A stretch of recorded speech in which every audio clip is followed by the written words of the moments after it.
Hello there, and welcome to a LEGO Star Wars set review. Today we're taking a look, of course, at set 75280, the 501st Legion Clone Troopers, or as you definitely know it, the 501st Battlepack.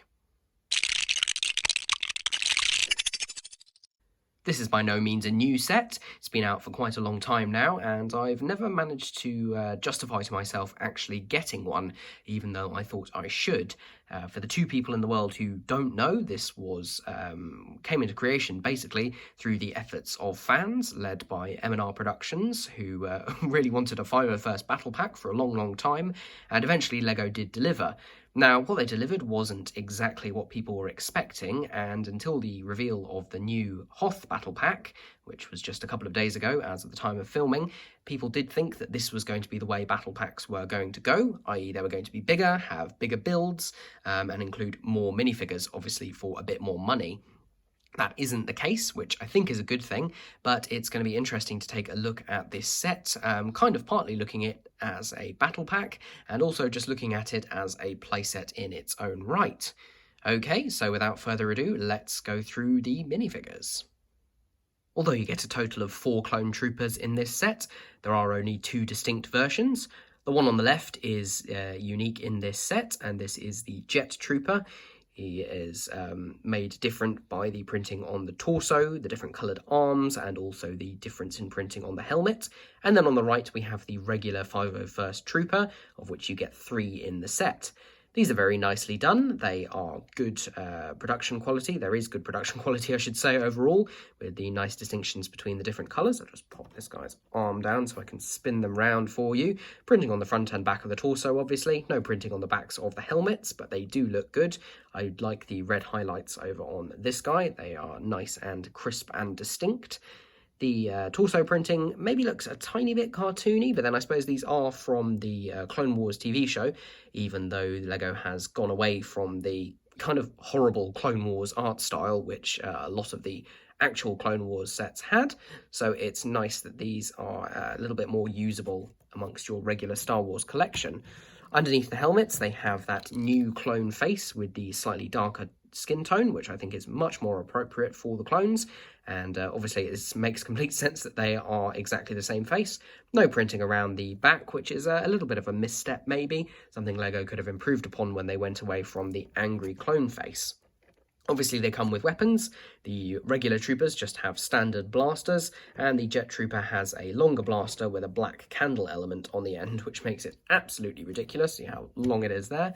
Although you do get some very long weapons and rifles in the real world, and probably in Star Wars as well, but when he's just holding it like this, if he's not on a studded base, it will fall off. We'll just take a look at the printing underneath the jetpack, which again is very similar to the regular trooper, just with added blue highlights. Moving on to the other figures in this set. Here we have 2 bog standard battle droids. These haven't changed very much at all since they were first created in the early 2000s, just the addition of that arm that could actually hold a gun properly. These are just here for a little bit of conflict in a box, although it's not much conflict with 4 troopers and 2 vehicles versus just these 2 battle droids, but nevertheless it's nice, and also they are good and massable if you're going to get multiples of these. They both just come with standard blasters. Okay, time to take a look at the 2 builds of the set. First up, we've got a Bark Speeder. This is a fairly decent representation, although something it shares in common with the ATRT is being quite a bit oversized. It's very long in the show and in the films. These vehicles are quite a bit smaller, but I suppose they go for the bigger size in order to include more details. There's room for just 1 trooper on here. Oddly enough, there's nowhere to actually store the blaster rifle that he comes with, although the vehicle itself does have 2 more stuck on the sides in clips there and there. Not 100% sure whether those are supposed to be weapons that are part of the vehicle, or if they're actually just spare weapons for the troops. Either way, it's nice to have them. The detailing over this is pretty decent. It's very similar to ones that have come before, and in fact this exact design has been reused again in the Bad Batch shuttle set. It has 2 stud shooters at the front. These are slightly awkwardly integrated, but I'm not quite sure how they could have been done any better. They just stick out quite a little bit, but that does add a little bit of playability. We've got these skis on the side acting as presumably control surfaces. is slope with the grills in there acting as engines, and then the back is quite nicely curved down using different slopes, curved ones and smaller ones down here. There are some slightly annoying stickers to apply on 3 sides of this slope on the top there, so you've just got to make sure that they get lined up decently. There's also a small sticker at the end of this much longer slope at the front. I've seen some people out there who've done some modifications to make this ship a little bit smaller, just using the pieces in the set, and I think those are well worth having a quick Google for, just if you're looking to make something that's a little bit more accurate but still playable. Okay, on to what I think is the more interesting build of the set. That, of course, is the ATRT, or the All-Terrain Reconnaissance Transport. This is a really nice build, actually. It's great to have in hand and looks good on display. Again, like I said, it's oversized compared to the real-life things, but that has allowed the designers to get some more detail in and create something that's very sturdy. I have seen some really good designs out there for more appropriately scaled vehicles. In fact, I've come up with one myself that I've built in the past and then taken apart. And overall, I think there are pros and cons about both different sizes. This one's certainly got a lot of details. Got posable legs, which have joints in 3 places there, including the feet. The feet themselves are nicely detailed, including the sort of scythe blade in the centre toe, which is taken from the ATST from Return of the Jedi originally. They look good and provide a good degree of stability when this is standing up, although I wouldn't try and pose the legs too far out or it just falls down. Going up to the main section, you've got a seat for a single pilot with some handlebars and a control panel. The shaping around the front armour is really nice, using some triangular or trapezoidal flag pieces, a couple of which have 501st stickers on them. There are also some more stickers up the front, which create this stripe that goes right down the centre. They're not as bad to apply as the other ones, but they are still a little bit fiddly.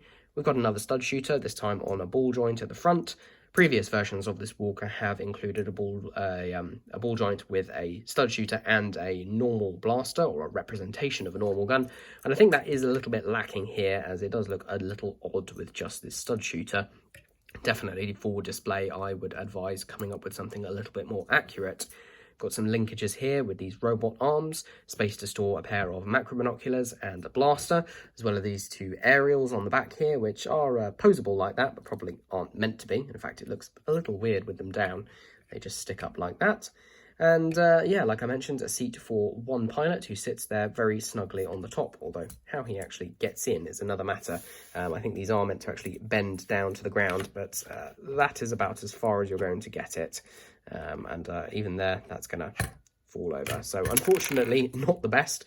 Yes, be wary of these dishes. They can come off relatively easily if you knock them in the wrong place. So there we are, there is the ATRT. If you want to see comparisons of this with other ones of similar scale and different scales, M&R Productions has a good video comparing this to previous and subsequent ones. So definitely check his video out if you're at all interested. A couple of final things to show you are the spare pieces that you get. Firstly, these 1x1 trans red studs are included in the set. You do get a couple of spares. They are for the various stud shooters. You also get a couple of extra droid arms of the 2 different varieties, and then the usual scattering of small pieces, bars, tap there, spare bit for a stud shooter, all the little pieces you'd expect, and nothing else, but that's absolutely fine. Also show you the box that the set comes in. This is a fairly bog standard box just here. Nice artwork, including the 332nd Trooper in the corner there. There's also the instruction booklet, which I've just tucked away inside. Again, fairly standard, has the QR code on the side just there for the LEGO Life app, and everything works as you would expect it to. Right, there we go. That was a quick look at the 501st Battle Pack, or the 501st Legion Clone Troopers set.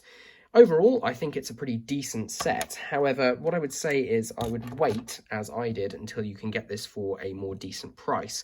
In the UK, this normally retails for £25, which is a little bit pricey, especially if you're thinking about this as a battle pack. I managed to get it for quite a bit off. It was closer to £16, which represents much better value.